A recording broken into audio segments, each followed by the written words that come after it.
స్నాజీ surgeon నుండి బేలియన్ లవ్ను ఆవిష్కరించే మరో చర్చకు స్వాగతం. ఈరోజు మనం మెటాస్టాటిక్ రొమ్ము క్యాన్సర్ అంటే స్టేజ్ 4 నిర్వహణ గురించిన క్లినికల్ అంశాలను చూద్దాం. తప్పకుండా. ఆ, ముఖ్యంగా ఈ దశలో వ్యాధి ఎంతవరకు వ్యాపించిందో అంచనా వేయడానికి మనం చేసే వర్కప్. అవును, డయాగ్నోస్టిక్ వర్కప్. ఆ వర్కప్ తర్వాత చికిత్స లక్ష్యాలు ఏంటి, ఇంకా మన దగ్గర ఉన్న ట్రీట్మెంట్ ఆప్షన్స్ ఏంటి అనేవి చర్చిద్దాం. మన అనుభవం నుంచి నేర్చుకున్న విషయాలు పంచుకుందాం. సరే, ముందుగా ఈ మెటాస్టాటిక్ వ్యాధిని గుర్తించడానికి ఇమేజింగ్ పాత్ర చూద్దాం. లోకలీ అడ్వాన్స్డ్ బ్రెస్ట్ క్యాన్సర్ అంటే T3, T4 లేదా N2, N3 దశ. అవును. ఇలాంటి కేసులలో సాధారణంగా ఏ పరీక్షలు చేస్తాం? ఇలాంటి కొంచెం ముదిరిన స్టేజెస్లో ఖచ్చితంగా వ్యాధి ఎక్కడెక్కడుందో చూడాలి. అంటే సిస్టమిక్ స్ప్రెడ్ ఉందా లేదా అని. అవును, అది ముఖ్యం. అందుకోసం ఛాతీ, పొత్తికడుపు, పెల్విస్ వీటికి కాంట్రాస్ట్ ఇచ్చి సిటీ స్కాన్ చేయడం. Contrast city. అలాగే ఎముకల కోసం ఐసోటోప్ బోన్ స్కాన్. ఈ రెండు తప్పనిసరి. ఇవి స్టాండర్డ్ ప్రోటోకాల్స్. నిజమే. మరి ప్రారంభ దశ రొమ్ము క్యాన్సర్ అంటే T1, T2 స్టేజెస్ ఇంకా N0, N1 నోడ్స్ ఉన్న వాళ్లలో సాధారణంగా ఆ స్టేజెస్లో అంత విస్తృతమైన స్టేజింగ్ అవసరం ఉండదు. అవును కదా. ఎందుకంటే మెటాస్టాసిస్ రిస్క్ తక్కువ ఉంటుంది కాబట్టి రొటీన్గా అందరికీ చెయ్యం. అయితే ఒకవేళ రోగికి ఏమైనా లక్షణాలు అంటే ఎముకలు నొప్పి గాని, తగ్గని దగ్గు లేదా కామెర్లు ఇలాంటివేమైనా కనిపిస్తే మెటాస్టాసిస్ను సూచించే లక్షణాలు. అవును. లేదా బ్లడ్ టెస్ట్లో సీరం ఆల్కలైన్ ఫాస్ఫేటేజ్ లెవెల్ పెరిగినా అప్పుడు మాత్రం పూర్తి వర్కప్ చేయాల్సిందే. అప్పుడు ఆ సిటీ బోన్ స్కాన్స్ అవసరమవుతాయి. తప్పకుండా. మరి 18F FDG PT స్కాన్ సంగతేంటి? దాని పాత్ర? అది కూడా ఒక ఆప్షన్. మెటాస్టాటిక్ వర్కప్లో PTCT కూడా వాడొచ్చు కొన్నిసార్లు. కొన్ని స్పెసిఫిక్ సందర్భాల్లోనా? అవును. అంటే సిటీ బోన్ స్కాన్లో క్లారిటీ లేనప్పుడు గాని లేదా అనుమానాస్పద లీజన్స్ ఉంటే గాని పెట్ సిటీ ఇంకాస్త ఖచ్చితమైన సమాచారం ఇస్తుంది. కొన్ని సెంటర్స్ ప్రైమరీ వర్కప్లోనే వాడతారు కూడా. అర్థమైంది. సరే, స్టేజింగ్ అయ్యాక ఇక చికిత్స లక్ష్యాల గురించి ఆలోచిస్తాం. మెటాస్టాటిక్ దశలో అసలు మనం ఏం సాధించాలని చూస్తాం? ఇది చాలా కీలకమైన పాయింట్. ఈ స్టేజ్లో క్యూర్ అంటే పూర్తిగా నయం చేయడం అనేది చాలా అరుదు. అవును, అది కష్టం. కాబట్టి మన ఫోకస్ వేరే వాటి మీద ఉంటుంది.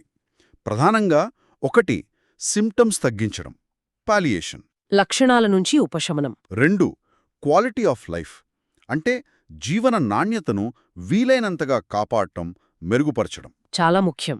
3 వ్యాధి వల్ల వచ్చే కాంప్లికేషన్స్, ఫ్రాక్చర్స్ అవ్వడం, ఆర్గన్ ఫెయిల్యూర్ లాంటివి, వాటిని నివారించడం, ఆపడం. ఆ తరువాత 4ది మన దగ్గరున్న చికిత్సలతో లైఫ్ స్పాన్ను పొడిగించడానికి ప్రయత్నించడం. Prolonging life. సరే, ఇప్పుడు సిస్టమిక్ థెరపీల విషయానికి వద్దాం. ఎండోక్రైన్ థెరపీ ఎవరికి ప్రిఫర్ చేస్తాం? ఎండోక్రైన్ థెరపీ ఇది హార్మోన్ రిసెప్టార్ పాజిటివ్ అంటే HR+ డిజీజ్ ఉన్న వాళ్లలో ఫస్ట్ చాయిస్. HR+ రోగులలో ముఖ్యంగా వ్యాధి కేవలం ఎముకలకే పరిమితమైన బోన్ ఓన్లీ మెటాస్టాసిస్ లేదా 1-2 అవయవాల్లో తక్కువ స్థాయిలో విసరల్ మెటాస్టాసిస్ ఉండి ఇమ్మీడియట్ థ్రెట్ లేనప్పుడు ఇది బాగా పనిచేస్తుంది. ఎందుకంటే హార్మోన్ డిపెండెంట్ కదా ఆ ట్యూమర్స్. కరెక్ట్. ఆ హార్మోన్ సిగ్నలింగ్ను బ్లాక్ చేస్తుంది కాబట్టి. మరి సిస్టమిక్ కీమోథెరపీ ఎప్పుడు అవసరమవుతుంది? కీమోథెరపీకి కొన్ని ఇండికేషన్స్ ఉన్నాయి. 1 hormone receptor negative HR negative క్యాన్సర్లు. HR negative. 2 ముందు ఎండోక్రైన్ థెరపీ పనిచేసి ఇప్పుడు రెసిస్టెంట్ అయిన కేసులు, హార్మోన్ రిఫ్రాక్టరీ డిసీజ్. అవును, రెసిస్టెన్స్ డెవలప్ అయితే. 3 విసరల్ క్రైసిస్ అంటాం. అంటే క్యాన్సర్ లివర్, లంగ్స్ లాంటి ముఖ్యమైన అవయవాల పనితీరును వేగంగా దెబ్బతీస్తున్నప్పుడు, తక్షణమే స్పందన అవసరం ఉన్నప్పుడు.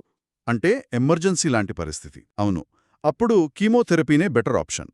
ఇందులో కూడా ఓరల్ లోడోస్ మెట్రోనామిక్ కీమో అనే ఆప్షన్ ఉంది. మెట్రోనామిక్ కీమో అది తక్కువ డోస్లో రోజు తీసుకుంటారు. సైటోస్టాటిక్ ఎఫెక్ట్తో పాటు యాంటీ యాంజియోజెనిక్ ఎఫెక్ట్ కూడా ఉంటుంది. ట్యూమర్కి బ్లడ్ సప్లై తగ్గించడం. అంటే క్వాలిటీ ఆఫ్ లైఫ్కి హెల్ప్ అవుతుంది. అవును, టాలరెన్స్ బాగుంటుంది, డిసీజ్ కంట్రోల్లో కూడా హెల్ప్ చేస్తుంది. సరే, ఇప్పుడు కొన్ని స్పెసిఫిక్ కాంప్లికేషన్స్ మేనేజ్మెంట్ చూద్దాం. ఎముక మెటాస్టాసిస్ చాలా కామన్ కదా. అవును, బోన్ మెట్స్ సర్వసాధారణం. వాటినెలా మేనేజ్ చేస్తాం? నొప్పి ఉన్న లీజన్స్కి గాని లేదా బరువు మోసే ఎముకలు అంటే వెన్నుపూస, ఫీమర్ లాంటి చోట ఫ్రాక్చర్ రిస్క్ ఉన్న లీజన్స్కి. Weight bearing bones. అవును, వాటికి పాలియేటివ్ రేడియోథెరపీ చాలా ఎఫెక్టివ్. నొప్పి తగ్గిస్తుంది, ఫ్రాక్చర్ రిస్క్ తగ్గిస్తుంది.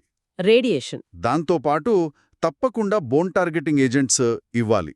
బిస్ఫాస్ఫినేట్స్ గాని, డెనోసుమాప్ గాని. ఎముకలను బలపరిచే మందులు. కరెక్ట్.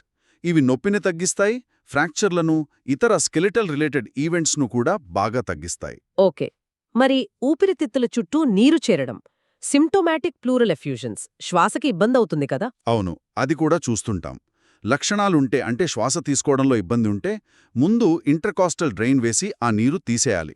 డ్రైనేజ్. అది తక్షణ ఉపశమనం ఇస్తుంది, కానీ మళ్ళీ చేరకుండా ఉండాలంటే ప్లూరోడెసిస్ చేయాలి. ప్లూరోడెసిస్ అంటే? అంటే ఆ ప్లూరల్ స్పేస్లో ఒక కెమికల్ టాల్క్ లాంటిది ఇంజెక్ట్ చేసి ఆ 2 ప్లూరా పొరలను అంటిస్తాం. అప్పుడు నీరు చేరే అవకాశం తగ్గుతుంది. ఓకే, అర్థమైంది. చివరిగా ఒక ప్రశ్న. సర్జరీ పాత్ర ఎంతవరకు ఉంది? మెటాస్టాటిక్ లీజన్స్ను ఆపరేషన్ చేసి తీసేయడం ఎప్పుడైనా చేస్తామా? సాధారణంగా అంటే వ్యాధి చాలా చోట్ల విస్తరిస్తే సర్జరీ రోల్ చాలా తక్కువ. అవును, మల్టిపుల్ మెట్స్ ఉంటే కష్టం. కానీ చాలా అరుదుగా కొన్ని ప్రత్యేక పరిస్థితులలో. ఎలాంటి పరిస్థితులు? అంటే కేవలం ఒకే ఒక్క మెటాస్టాసిస్, అది కూడా ఒకే అవయవంలో సాలిటరీ విసరల్ మెటాస్టాసిస్ ఉండి. Single metastasis. రోగి జనరల్ కండిషన్ చాలా బాగుండి, గుడ్ పర్ఫార్మెన్స్ స్టేటస్. ఇంకా ట్యూమర్ బయాలజీ కూడా అనుకూలంగా ఉంటే, అంటే స్లో గ్రోయింగ్ ట్యూమర్ అయితే అప్పుడు ఆ ఒంటరి మెటాస్టాటిక్ లీజన్ను సర్జరీ చేసి పూర్తిగా తీసేయడాన్ని పరిగణించవచ్చు. ఇది సెలెక్టెడ్ పేషెంట్స్లో మాత్రమే. అంటే దీర్ఘకాలిక కంట్రోల్ లేదా రేర్గా క్యూర్ కూడా సాధ్యపడొచ్చు అంటారు. అవకాశముంటుంది, కానీ పేషెంట్ సెలెక్షన్ చాలా జాగ్రత్తగా ఉండాలి. అంటే మెటాస్టాటిక్ అని తెలిసినా కూడా కొన్ని చాలా సెలెక్టెడ్ కేసులలో సర్జరీకి కూడా రోల్ ఉండొచ్చనేది మనం గుర్తుంచుకోవాలి. ఇది ఖచ్చితంగా ఇంకా రీసెర్చ్ అవసరమైన ఏరియా. అవును. మా చర్చను విన్నందుకు ధన్యవాదాలు. తదుపరి ఎపిసోడ్లో కలుద్దాం.